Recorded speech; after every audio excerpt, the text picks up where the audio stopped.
mommy and founder of babyyumyum.co.za. In today's age, it is so important to take care of oneself and have a positive mental mindset. I am joined today by our fantastic managing editor, Nikki Temkin. Say hi, everyone. Hi, everyone.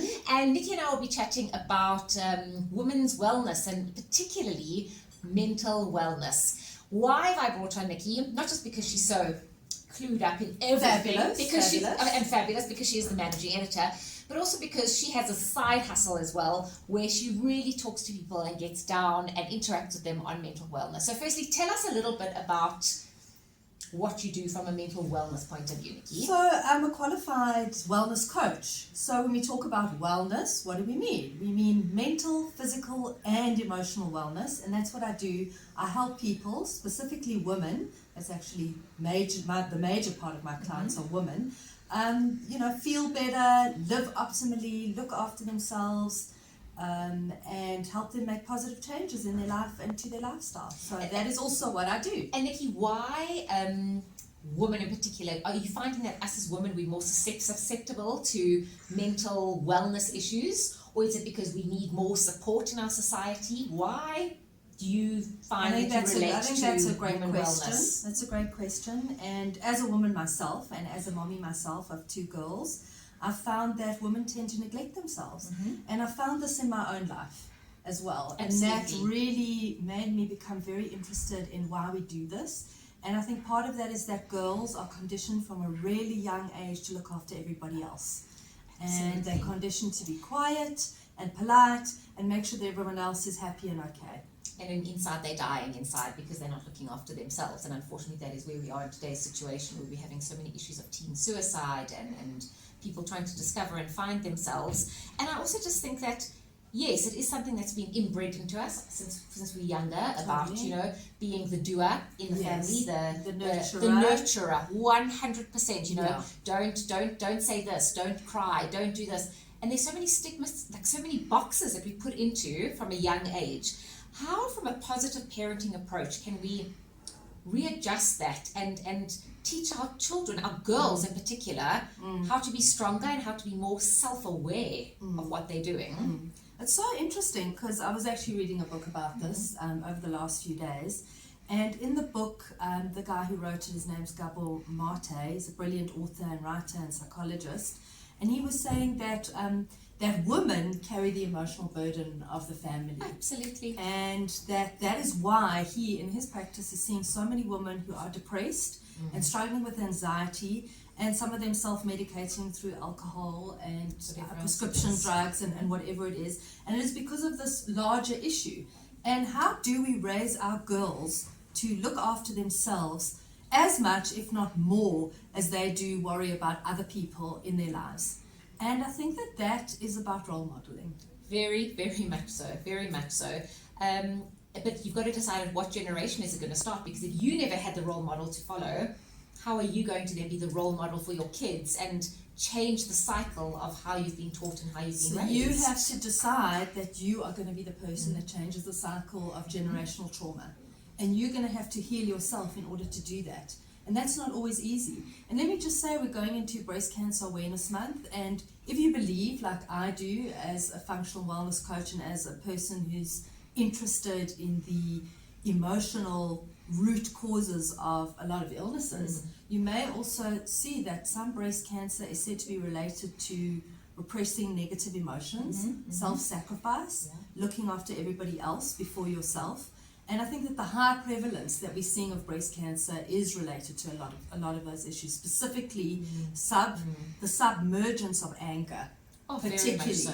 So I think the first thing that we have to do if we want to change things is deal with our own existing anger, resentment, so we can heal that in ourselves, so that we can be better role models for our girl children to be able to express all emotions and not just the positive emotions. And that really goes back to what you spoke about in the beginning, is actually remembering ourselves and wellness for ourselves. It's the cliched and the very old thing of, you can't pour from a cup with holes in it. Your cup needs to be full of water. But the most important thing behind that is that your water needs to be clear. I think that's and pure water, because you cannot.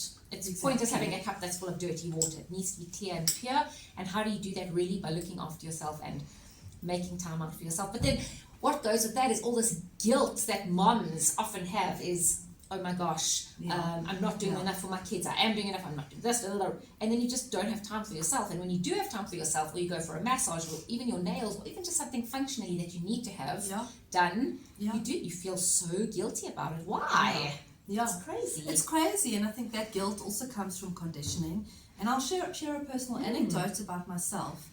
In 2017, I found that I had a melanoma on my foot, cancerous melanoma. And for anyone who knows anything about skin cancer, that is probably one of the most dangerous forms of cancer to have, because it spreads really, really quickly.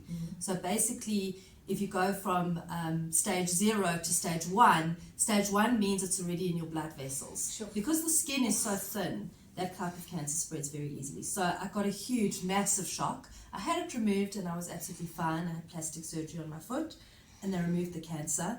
But that for me was a huge wake-up call. And I'd say that I realized that I had been looking after everybody instead of myself. And I went into my office, my home office at the time, and I had the biggest lot of mess on my desk. I cannot even express to you the mess on my desk. And I looked at this and I realized my space in this world is important. And if I don't look after my kids, I can't look after, if I don't look after myself, I can't look after my kids.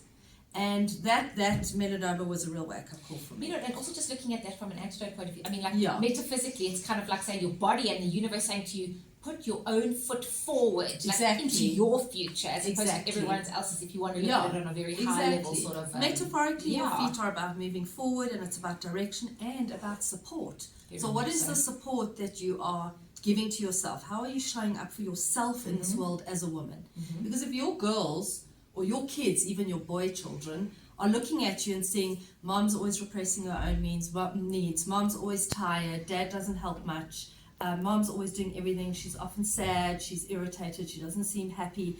Firstly, they're going to think it's their fault, because that's what kids always do. They always think it's their fault. And the second thing is they're going to think that that's a normal way to be. And a normal way to be is not to be depressed, sad, anxious, tired all the time. The normal way to be is have ups and downs of life. Of course, absolutely. Which is normal. So it's about, what are you putting out there? What kind of role model do you want to be for your children in looking after yourself? And how would you deal with a situation whereby if there's a family crisis, you have to throw yourself into it completely as a mother, as a woman, as a wife, whatever it is. During that time, and family crises can go on for months, they can go on for years. How much more extra of yourself do you need to give to that situation? How much do you need to put down boundaries to still look after yourself and give you the strength to be able to manage the situation? I'll use personal anecdote again, because I think the way that I've learnt these things is through experience. I've always, if you're an empathic person, which means that you feel other people's feelings, and you resonate with other people, you connect with them on quite a deep emotional level. When someone tells you a problem, you don't just hear the problem, you feel their problem, okay?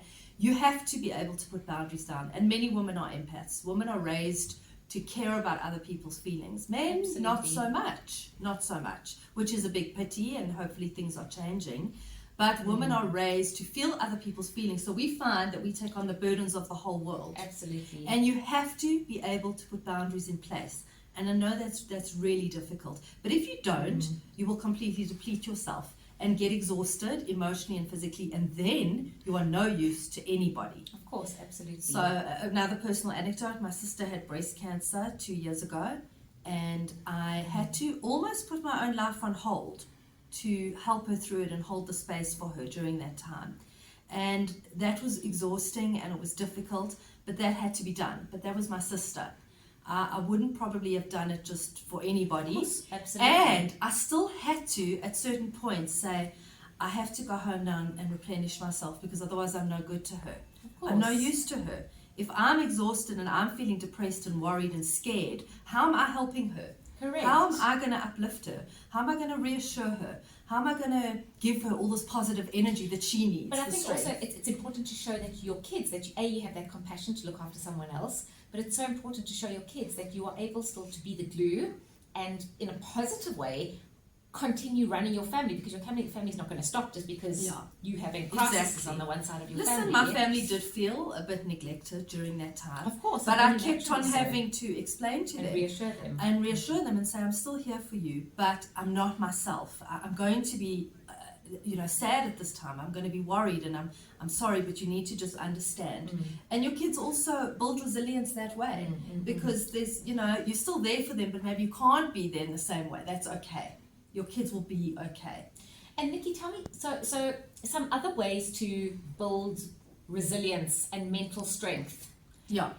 Does it come by teaching kids disappointment? Definitely. They can't be the first at everything. They can't 100%. win. They can't. 100%. Not everyone's a winner. I know. And I mean, I hate to go back there, but everyone says COVID was a terrible trauma. It was. But the gift of COVID was, there were so many actually.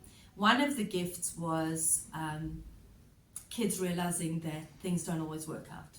And I mean, the things that were put on hold, the birthday parties, the holidays, the bat mitzvahs, the matric dances, and weddings, and kids saw, and they realized, okay, there's uncertainty in the world. There's no guarantees about anything. Absolutely. They saw death, they were worried for their grandparents, they saw people die, or they heard about it. And actually, it's a terrible thing to say, but we do character build through suffering. We do not grow, we don't build ourselves, we don't build resilience when everything's hunky-dory. We don't. So at the end of the day, that is, you teach kids about disappointment. You can't win everything, you can't be good at everything, you can't always get everything that you want.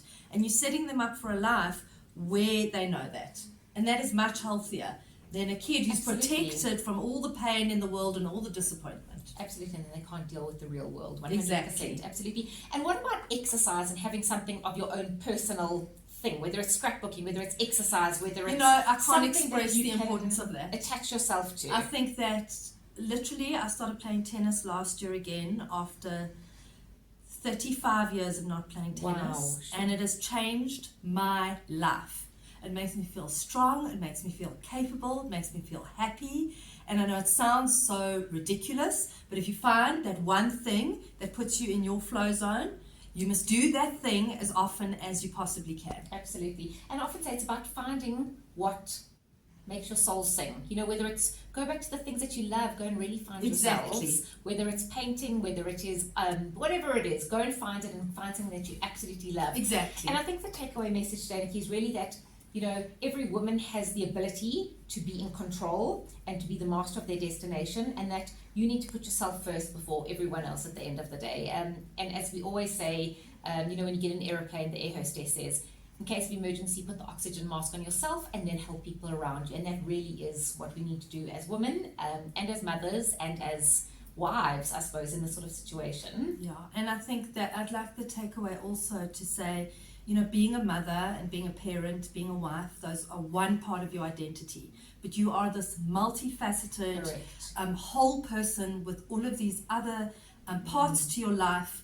And do not neglect those parts, because that is what makes you a whole person, and it is what will help you fulfill your purpose in life. And it's not just to help others and look after everyone else. Nikki, so if people want to get hold of you from the wellness point of view, how do they get hold of you? So I've got a Facebook page, Nikki Temkin Wellness Coach, and an Instagram page, Nikki Temkin Wellness Coach. And you can pop me a message on any of those social medias. Brilliant. Guys, thank you so much. And remember that you're unique and special, and to always find your power and always be your own queen. Have a great day. And Nikki, thank you so much for spending time with us. It's a pleasure. Thanks so much. Thank you. Okay.